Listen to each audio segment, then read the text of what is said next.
Ya harus ada transformasi struktural ekonomi kita ini. Transformasi struktural ini artinya kalau ekonomi kita ini sekarang bergantung pilar-pilarnya kekuatannya itu pada usaha besar dan BUMN dan juga pada sektor-sektor di mana bahan baku industrinya itu masih impor. Maka struktur ekonomi seperti ini akan sangat rentan terhadap gejolak ekonomi dunia. Sedikit aja bergejolak, artinya angin sepoi-sepoi aja dari luar kita ini udah rontok gitu.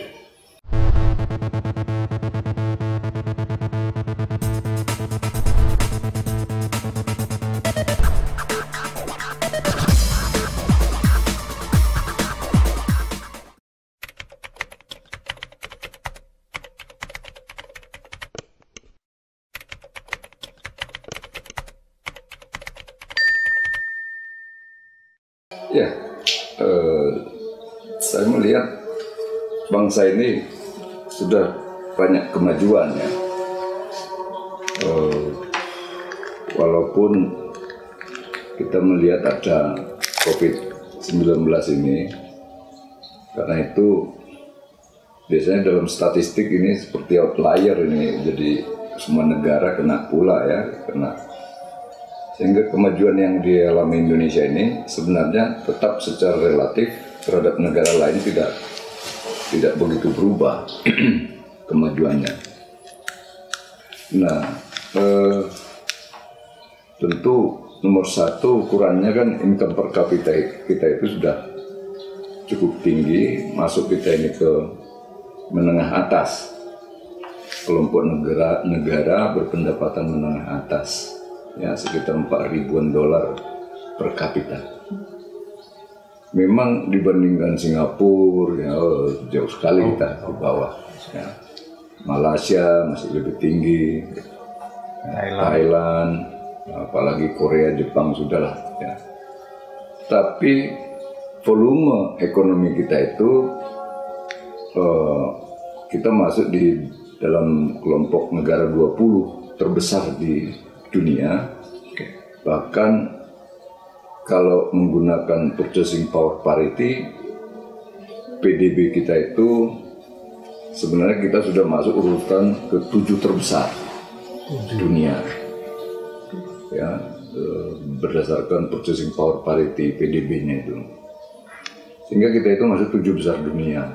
Memang saya melihat kalau ini kita pertahankan pertumbuhan ekonomi kita seperti ini, bukan seperti krisis sekarang ya, maksud saya seperti yang lalu 5% aja, ya di atas 5% ya, itu memang kalau sekitar 5% ya kita memang nomor 5 dunia bisalah 2045 nanti, 100 tahun Indonesia merdeka ya. Tetapi kalau kita bisa 7% per tahun pertumbuhannya, itu 2045 itu kemungkinan besar kita masuk menjadi negara terbesar keempat. Pada saat itu 2045, Cina itu akan menjadi terbesar yang paling besar pertama, melewati Amerika Serikat. Ya, baru kemudian India, baru kita. Ya, jadi Cina, Amerika, ya Amerika, India, Indonesia. Kalau sisi volume ya, tadi dari segi income per kapita kita masih di bawah, walaupun terus meningkat. Nah, tetapi saya melihat ukuran keberhasilan suatu negara itu sebenarnya tidak cukup lah kalau hanya dengan pertumbuhan PDB atau income per kapita. Karena untuk apa kue besar, income per kapitanya tinggi, tapi nyata-nyata ada kesenjangan.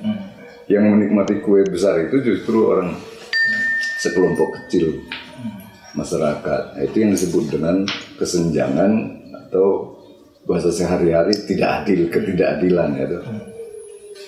Nah, Apalah artinya kue besar, income per kapita besar di angka-angka, tapi nyatanya kurang merata. Bawah. Ya, nah khusus misalnya kita lihat dari kelompok usaha, UMKM dan koperasi ini, itu katakanlah hampir 99% itu dari semua jumlah dunia usaha. Jadi menengah ke atas itu sebenarnya dikit sekali. Ya. Kalau kalau kita melihat peranannya, ternyata walaupun 0,sekian% usaha menengah besar ini besar, jumlahnya kurang dari 1%, tapi menguasai hampir 50% kita perekonomian kita, kue tadi itu. Jadi bayangkan 99% membagi yang sisanya itu. Nah, belum lagi masuk ke UMKM-nya sendiri, ini pun masih ada kesenjangan lagi di sini nih. Sehingga bahkan 40 pengusaha besar saja itu bisa menguasai kurang lebih 15% dari kue nasional ini. Hanya 40 aja. Ini kan menurut saya luar biasa kesenjangannya. Bahkan katakanlah satu pengusaha bisa menguasai lebih dari 5 juta hektar lahan. Sementara rata-rata penduduk Indonesia ini kalau dibagi jumlah lahan yang bisa kita tanami itu nggak sampai 1 meter, jadi kurang lebih 0,5 meter, 0,5 meter ya square. Jadi nggak sampai 1 meter ini pembagiannya setiap orang, setiap penduduk. Kalau dibeli rata ya? Iya, sementara ada satu orang, satu pengusaha menguasai lebih dari 5 juta hektar.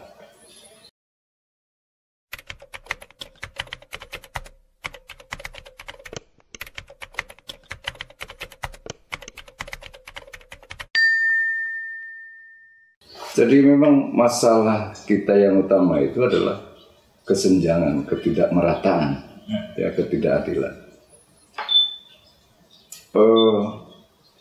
Kalau kita kaitkan dengan kebijakan negara yang dianggap menghasilkan situasi ini, di situasi ini kan tadi ada pertumbuhan ekonomi, income per kapita bagus-bagus saja, inflasi bagus, ya. Tapi kalau kita lihat nanti jumlah kemiskinan ini, pengangguran dan kesenjangan ini, itu memang hampir puluhan tahun ini kita tidak begitu signifikan penanganannya. Ya selama Jokowi ini menurun, ya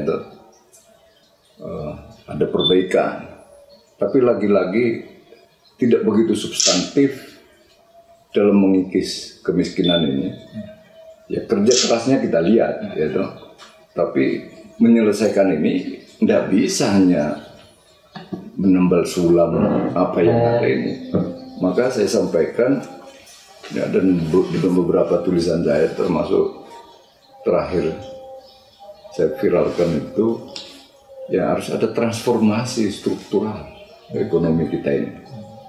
Transformasi struktural ini artinya kalau ekonomi kita ini sekarang bergantung pilar-pilarnya, kekuatannya itu pada usaha besar dan BUMN, dan juga pada sektor-sektor di mana bahan baku industrinya itu masih impor, maka struktur ekonomi seperti ini akan sangat rentan terhadap gejolak ekonomi dunia. Sedikit aja bergejolak, artinya angin sepoi-sepoi aja dari luar kita ini udah rontok gitu. Nah, kita pengen ada struktur ekonomi yang akarnya itu adalah pada usaha-usaha rakyat. Jadi bahan baku industri ini industri ini akarnya itu adalah bahan bakunya itu adalah dari usaha-usaha rakyat, di mana rakyat itu memang bergelut mencari pencahariannya di situ, mencari pendapatan di situ. Misalkan, kalau industri kita itu bahan bakunya diambil dari sektor pertanian, bahasanya abundant ini, luar biasa banyak. Padi, ya 70 juta ton ya. Ada yang bilang 50 jutaan karena ada koreksi luas lahan. Sudah sempat dilaporkan 80 jutaan ton padi. Nah, CPO itu kita udah 40 juta ton lebih. Tapi untuk apa CPO kita ekspor begitu aja? Harusnya kalau dibuat industri, bahan bakunya itu adalah CPO. Itu akan lebih kokoh, lebih kuat struktur ekonomi kita. Karena bahan baku industri kita ini adalah CPO, artinya produksi dalam negeri. Yang rakyat itu ikut berpartisipasi di menanam, membudidayakan sawit dan sebagainya. Juga karet, ya hortikultura. Saya mau sebut aja secara umum begini. Kalau industri kita itu menggunakan bahan baku berbasis produk unggulan lokal, katakanlah di Papua industri sagu, ya Ambon, Maluku, sampai Sulawesi Utara ini industri pala, cengkeh, kelapa, masuk ke Sulawesi industri coklat, contoh ini kan. Nah, maka di sini industri tebu, ya, industri singkong di Lampung dan seterusnya ini sampai sawit karet, sawit. Kalau itu industri yang kita lihat itu, kita buka ada kawasan industri, lalu kemudian petani dengan luas lahannya 6.000 hektar misalnya itu satu pabrik kayak PKS contoh itu ya, 6.000 hektar satu PKS yang 30 ton per jam. Inilah klaster. Nah di situ ada lembaga pendidikannya, sekolah ada, air minum jelas, listriknya bagus, ada panggung bioskop di 6.000 hektar ini. Kayak itu udah jadi kota di desa. Produk mereka itu CPO misalnya, CPO ini lalu dibawa dengan infrastruktur yang dibangun ke kawasan industri di pinggir laut.